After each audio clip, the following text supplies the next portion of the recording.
At the start of A Song of Ice and Fire, we learn the unpleasant truth about King Robert Baratheon's ascension to the Iron Throne, and the Lannister alliance would secure the victory over King's Landing and gave Robert his crown. In particular, we discover that after the sack of King's Landing, Tywin Lannister, as a token of his fealty, presented the newly crowned King Robert with two corpses wrapped in crimson cloaks. We are told that these were the bodies of Prince Rhaegar Targaryen and Elia Martell's children. As the gates of King's Landing opened for Tywin Lannister and his bannermen, and as he proceeded to lay waste to King's Landing, Sir Gregor Clegane, also known as the Mountain Who Rides, on the orders of Tywin did his best to ensure that no Targaryen heirs would remain to reclaim the Iron Throne. Of course, Robert Baratheon and Tywin Lannister would never truly be satisfied in their bloodlust for Targaryen heirs, because both Viserys and Daenerys Targaryen would manage to escape their clutches. But the point remains, we are led to believe that apart from Viserys and Daenerys, no other Targaryen heirs remain. Well, apart from Aemon Targaryen and Bloodraven, but that's beside the point. The direct claimants to the Targaryen dynasty, who have a feasible claim, in other words are not sworn to the Night's Watch or are presumed to be dead, are King Aerys' two surviving children, Viserys and Daenerys, but then Viserys goes and gets himself a golden crown, which then leaves only Dany. Or so we are led to believe up until Book 5 in A Song of Ice and Fire, A Dance with Dragons, in which a new character is introduced, one who goes by the name of Young Griff. At first, we solely view Young Griff through the eyes of Tyrion Lannister during his stay in the Shy Maid. Tyrion describes him as a lithe and well-made youth with lanky build and a shock of dark blue hair, noting him to be terribly handsome. Tyrion also goes on to note Young Griff's intelligence and capability at arms, acknowledging that his skills are beyond that of any High Lord of Westeros. Very impressive indeed for a boy who claims to be just the son of a sellsword. And speaking of sellswords, we hear the first whispers of Griff, Young Griff's father, back at the manse of Illyrio Mopatis. Illyrio confides in Tyrion that there is a way for him to return to Westeros without losing his head in the process, that there is a savior that could undo all the convictions against him. He ambiguously refers to the savior as a dragon with 3 heads. It is later implied that Illyrio is referring to Daenerys Targaryen and her 3 dragons. Tyrion is to meet Daenerys in Volantis via the River Royne, on which he is to travel on the Shy Maid accompanied by a man named Griff, and from Volantis carry her across the sea to Westeros. But as Tyrion becomes better acquainted with the inhabitants of the Shy Maid, he begins to put the pieces together, revealing their true purpose. In truth, why else would a septa, sellsword, half-maester, and hedge knight be accompanying a young boy on a pole boat, simultaneously tutoring and protecting him before their imminent meeting with Daenerys Targaryen? The answer at first is not obvious, but Tyrion, being the clever little dwarf that he is, manages to uncover the truth. The young Griff is no sellsword's son, but Prince Rhaegar and Elia Martell's son, Aegon Targaryen. And Griff, the man who claims to be his father, is in fact Jon Connington, the exiled lord of Griffin's Roost and a dear friend of Prince Rhaegar. It is later explained by Aegon himself that the corpse laid before the Iron Throne was that of some tanner's son from Pisswater Bend, whose father sold him to Lord Varys for a jug of Arbor gold after his mother died birthing him. Varys then gave the Pisswater boy to Princess Elia Martell and smuggled the infant Aegon Targaryen across the narrow sea to his dear friend, Illyrio Mopatis, who in turn hid him on Ysilla in Yandri's poleboat and arranged for the exiled Lord Jon Connington to pose as his father. Appearance-wise, the older Aegon does look like a Targaryen well enough, taking after his father Rhaegar with his silvery hair and purple eyes. However, Aegon's word and his appearance do not necessarily prove him to be the true heir, considering that a large majority of the population of Volantis and Lys has silver hair and purple eyes. So a boy of a similar appearance could easily be found and passed off as a Targaryen, and it is made much easier considering that the memory of infant Aegon is very fleeting for the majority of Westeros.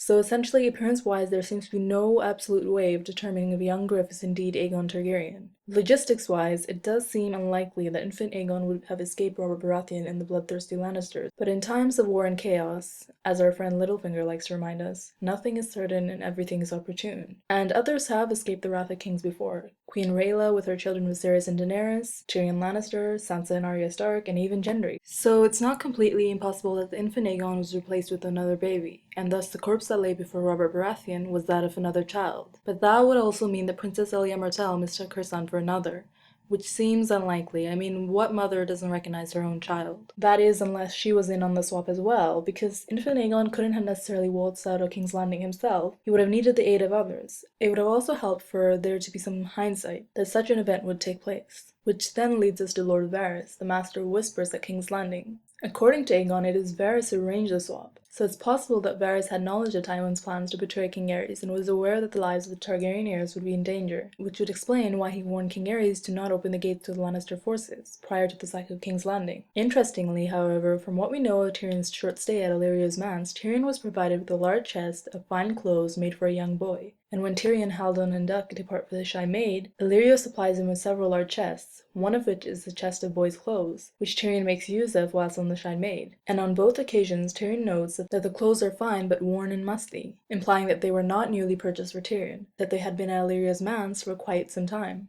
This leads to the possible theory that in the period of time between the sack of King's Landing and Jon Connington and Aegon's meeting, Aegon must have spent a considerable amount of time at Illyrio Mopatis's manse in Pentos. Aegon was likely sent away at this time to not only prepare for his role as the future king of Westeros, but also to prevent him from meeting Viserys and Daenerys, who after the death of Sir William Darry come to stay at Illyrio's manse. And this is where Varys and Illyrio's supposed plan gets confusing. If Varys and Illyrio wanted to place Aegon on the Iron Throne, why were they simultaneously supporting Viserys' claim? There are two plausible reasons for their duplicity, the first being the more practical reason. Varys and Illyrio are well experienced when it comes to the cutthroat world of Game of Thrones, and considering the number of years they would have spent orchestrating this plan, it would be very uncharacteristic of them if they did not have a backup plan. So it is likely that Viserys and Daenerys were only pieces being used by Illyrio and Varys to utilize and dispose of depending on how their plan was to unfold. If by chance something were to happen to Aegon, or if their plan ultimately failed, they would have had two more potential claimants to the Iron Throne in the form of Viserys and Daenerys. However, despite their precautions when it comes to Viserys and Daenerys, their plan does go slightly pear-shaped. For instance, Viserys proves to be extremely difficult to manipulate, refusing to remain behind at Illyrio's manse while Daenerys travels to Dosh Khaleen with the Dothraki army, eventually managing to piss off the Dothraki to the point where they reward him with a golden crown. And in terms of Daenerys, it probably never occurred to Varys and Illyrio that after her brother's death, she would not only go on to make her own claim but also hatch 3 dragons. The other plausible reason for Varys and Illyrio's duplicity is that Viserys and Daenerys were never considered as potential claimants to the Iron Throne. Instead, their only purpose may have been to gain support from Targaryen loyalists, which would bolster Aegon's claim,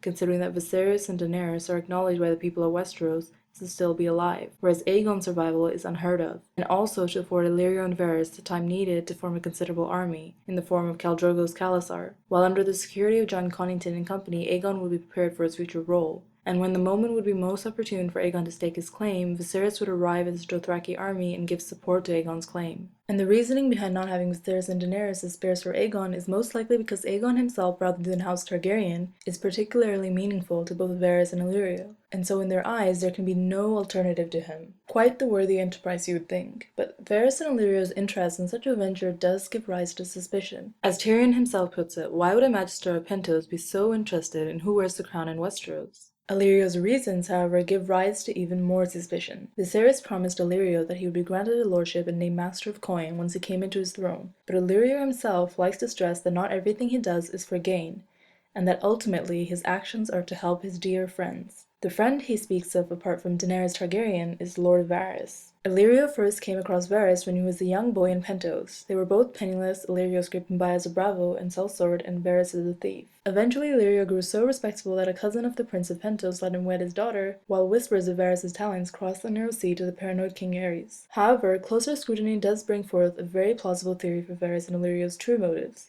A major clue comes in the form of the Golden Company, widely considered to be the finest of the free companies, and founded a century ago by Aegor Rivers, a bastard son of King Aegon Targaryen. Despite the known unreliability of sellswords, the Golden Company is reputed to have never broken a contract. Until now, that is. Because, you see, before the company began its march towards Atlantis to await the coming of Daenerys Targaryen, it was under contract with the free city of Myr. Tyrion, always the clever little dwarf, notices this discrepancy, but Illyrio assures him that contracts can be broken, and more importantly, he states that some contracts are written in ink, and some in blood. This is a very interesting statement Illyrio makes. The Golden Company has maintained a shining reputation thus far on the basis of not only the skill and competence of its men, but on its words. Our word is good as gold. So it seems unlikely that such a reputable company would tarnish its reputation on whim to support Daenerys, dragons or not, which is why Illyrio's statement, some contracts are written in ink and some in blood, deserves greater scrutiny. Let's start with King Aegon the Unworthy. He had several mistresses and even more bastards, which is fine and everything, it's good to be king and all that, but on his deathbed, Aegon made the terrible judgment of legitimizing all of his bastards. 2 of these bastards, Daemon the First Blackfyre and Aegor Rivers, also known as Bittersteel, revolted against King Aegon's trueborn son, King Daeron Targaryen. The rebellion was a failure, and Daemon and 2 of his sons died in the final battle. and every knight and lord that had pledged fealty to Daemon lost his titles and lands and was forced into exile. This included Daemon's remaining 5 sons and Bittersteel. But as the exiled lords and knights fled Westeros, signing on with the various sellsword companies, Bittersteel decided to form his own company to bind the strength of the remaining Blackfyre line and its loyalists, and thus the Golden Company was formed. The company would attack at least 4 more times until Meleys, the last of the male line of House Blackfyre, was killed upon the Stepstones. So now that we're a little more acquainted with the Golden Company's history, the implications of the statements "some contracts are written in ink and some in blood" are much more obvious. The Golden Company was formed to bring together the strength of House Blackfyre and its supporters, and its ultimate objective was to place a descendant of House Blackfyre on the Iron Throne. Until now, that is, because as mentioned by Illyrio, the company has broken its contract with Myr and is marching towards Volantis to await the arrival of Daenerys, who happens to be a Targaryen, the very house that the Golden Company has rebelled against for generations. When Tyrion points out this discrepancy, Illyrio replies, "Black or red, a dragon is still a dragon." Illyrio is of course referring to the heraldic colors of houses Targaryen and Blackfyre. The Targaryen standard consists of a red dragon on a black field, whereas the Blackfyre standard is the reverse, a black dragon on red. Illyrio further assures Tyrion the male line of House Blackfyre ended with Meleys on the Stepstones, and by supporting Dany, the Golden Company could not hope to gain the Iron Throne for House Blackfyre, but it would instead give them something Bittersteel and House Blackfyre never could, a chance to finally go home. Once again, however, Illyrio's comments deserve closer inspection.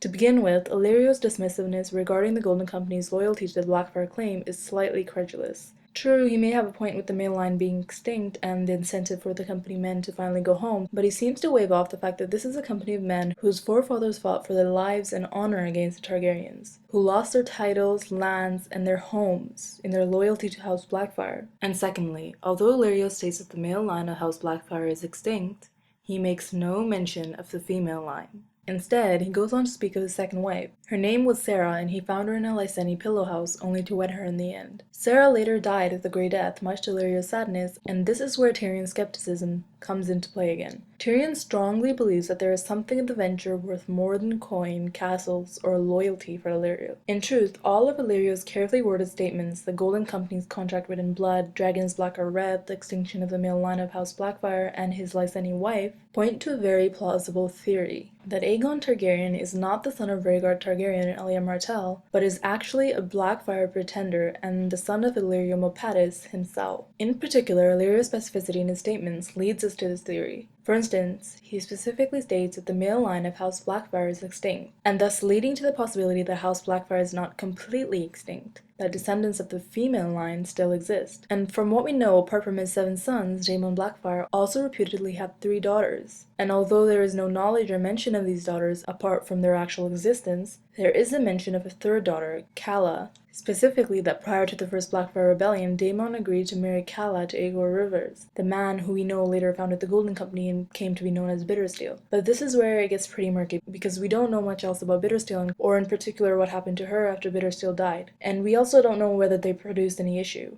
But if Bittersteel and Calla did have children, Illyrio's wife Sarah would fit the description, considering that she has notable Valyrian features such as her silvery blonde hair, and Bittersteel himself was known for having distinctive purple eyes. Therefore, it could be argued that Aegon is Illyrio and Sarah's son, which is why Illyrio makes his statement red in blood. Aegon would not only have the blood of a Blackfyre through the female line with his grandmother Calla, but also that of Bittersteel, the founder of the Golden Company, making him the strongest possible Blackfyre claim once the male line has been extinguished. And this is most likely why Illyrio and Varys were able to make a secret pact, a contract writ in blood, with the previous commander of the Golden Company, Miles Toyne, a member of House Toyne and a descendant of Terence Toyne. Terence Toyne was executed for beheading one of Aegon the Unworthy's mistresses, and when his brothers tried to avenge him, they were both executed as well, leading to the downfall of House Toyne. This should be sufficient knowledge to assume that Miles Toyne would be the least likely to support a Targaryen king, especially considering he also fought with Meleys on the Stepstones and thus most likely still harbored great resentment towards House Targaryen. And so Illyrio's dismissal regarding the old rivalry between House Targaryen and Blackfyre is most likely a guise, and it also explains why Jon Connington himself was not privy to this conversation. From Jon Connington's point of view chapters, we know he believes Aegon to be Rhaegar Targaryen's son, so to keep Jon Connington committed to Aegon's claim, considering he was a strong Targaryen loyalist, and above all Rhaegar's friend, it is likely that Illyrio, Varys, and Miles Toyne agreed to keep Aegon's true identity from him. And of course, in order for Varys and Illyria to succeed in joining Miles Toyne to their cause, they must have had some incentive apart from the gold and their word. Which brings to mind that earlier drafts of A Dance with Dragons reveal that George R.R. Martin made several cuts to the draft of Tyrion's point of view chapter in which Illyrio and Tyrion part ways. In particular, when Illyrio suggests accompanying Tyrion, Halden, and Duck before they head downriver, Halden refuses them because they are short on time, but Illyrio becomes angered and argues there are things that Griff must know. Halden then eyes Tyrion and speaks another language. Tyrion cannot tell what it is, but thinks it might be Volantene. He catches a few words that come close to High Illyrian. The words he catches are queen, dragon, and sword. This information has great significance. What stands out in particular is Illyrio wanting to speak with Aegon in private and the mentioning of a sword. The sword, which Illyrio may be referring to in particular, could be Blackfire, the Targaryen sword of kings, and the very blade used by Aegon the Conqueror himself. It could even be argued that it is Blackfire itself that most aptly symbolizes the House Blackfire claim, as it was the very sword that was bestowed upon Daemon Blackfire by his father Aegon the Unworthy. The possibility that Illyrio was referring to the sword and even possibly wanting to give the sword to young Griff is very meaningful.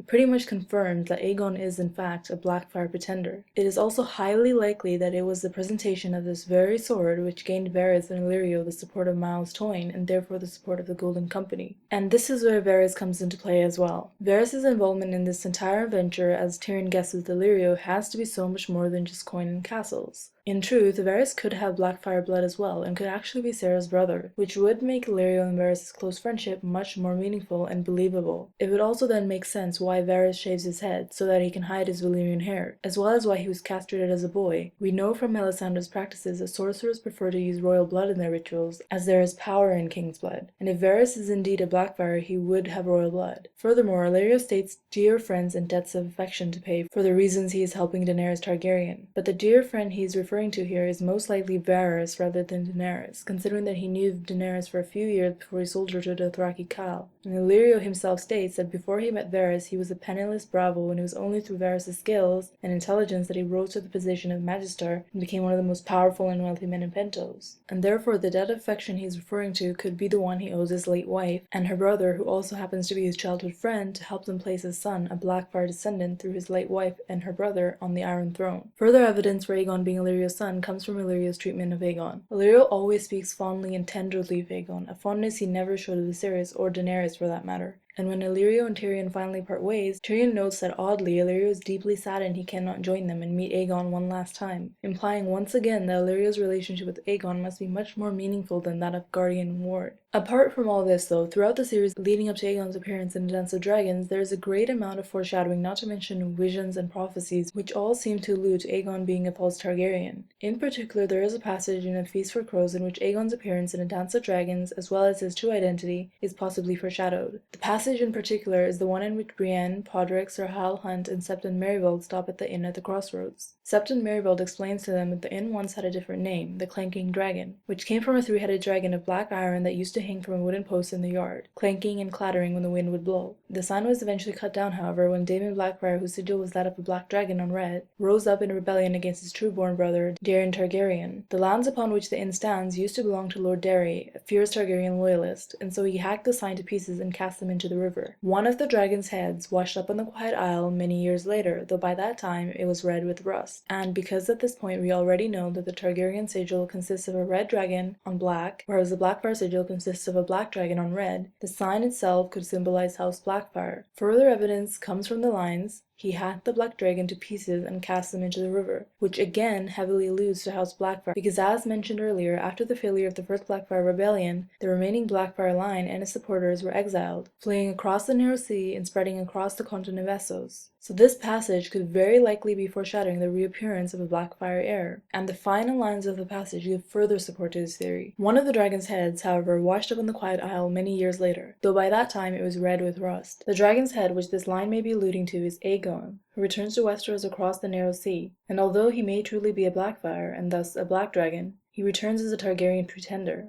a red dragon. And then there is Daenerys' vision in the House of the Undying, in which a cloth dragon sways on poles amidst a cheering crowd. As Dany later states, this is a mummers dragon, a cloth dragon used by mummers in their performances. This image could actually be alluding to Varys, as it is speculated that Varys was behind a popular puppet show performed in King's Landing. The show portrayed the kingdom of beasts, ruled by a pride of lions that grew overly arrogant and began to devour their own subjects, and when the noble stag objected, they devoured him as well, stating that it was their right as the kings of the beasts. However, at the show's end, a dragon is hatched, and in turn devours all the lions. The possibility that the show was arranged by Varys certainly gives an insight into his motives. Varys has often said that what he does is for the good of the realm, and perhaps being aware of the Lannisters' treachery, cruelty, and arrogance, he sees it as his duty to place a more worthy king on the Iron Throne, this being either a Targaryen or a Blackfyre. And lastly, in Quait's prophecy, Dany is warned of a lion, griffin, and a mummer's dragon, and urged to trust neither of them. The lion and griffin is surely referring to Tyrion Lannister and Jon Connington, as their house sigils are a lion and a griffin, respectively. In regards to the mummer's dragon, the mummer could be referring to Varys, as it is known that as a young boy he traveled and performed with a troop of mummers, and his dragon could be none other than Aegon himself, as Varys is one of the central supporters of Aegon's claim. And so, an interpretation of the mummer's dragon could be that it represents a false Targaryen propped up by Varys. And because Quaithe also warns Daenerys of Tyrion and Jon Connington, it gives further evidence to the theory that the entire venture to place Aegon on the Iron Throne must in some way be false, considering that Dany is prophesied to be the slayer of lies. So, to sum up this video, although it could be possible that Prince Aegon is a true Targaryen and the son of Prince Rhaegar Targaryen and Princess Elia Martell, at this point in the Song of Ice and Fire series we do not have any concrete proof of this claim, only his word and that of his supporters. However, as discussed in this video, there do remain 3 other possibilities for Aegon's true identity, these being that Aegon is a descendant of the human line of House Blackfyre, or more specifically that he is the son of Illyrio Mopatis and his second wife Sarah, a descendant of House Blackfyre and the sister of Lord Varys. Or lastly, that he is just some random boy with Illyrian features. And because we have yet to receive point of view chapters from Illyrio and Varys, we have to make do with these possible theories until Winds of Winter is released and we learn the truth about Aegon's identity. My bets are on him being a Blackfyre pretender though. So that's it for Aegon for now, but if you're interested in learning more about the various characters in A Song of Ice and Fire, check out my previous video on Littlefinger. And if you enjoyed watching this video, don't forget to like and subscribe. Thanks for watching, guys!